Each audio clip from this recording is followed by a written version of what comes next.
പുന്നാരം പൂവിട്ട N മോഹലോകത്ത് മുത്താരമായെന്റെ മുത്ത് റസൂല്. പുഞ്ചിരിപ്പാടങ്ങൾ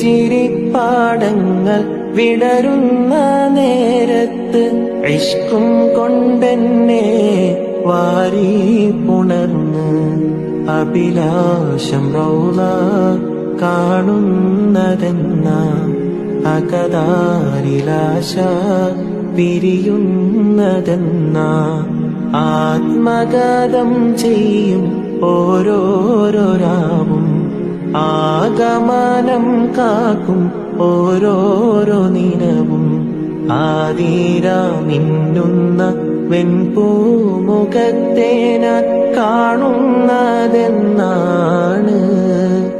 റബ്ബേ കാണുന്നതെന്നാണ്.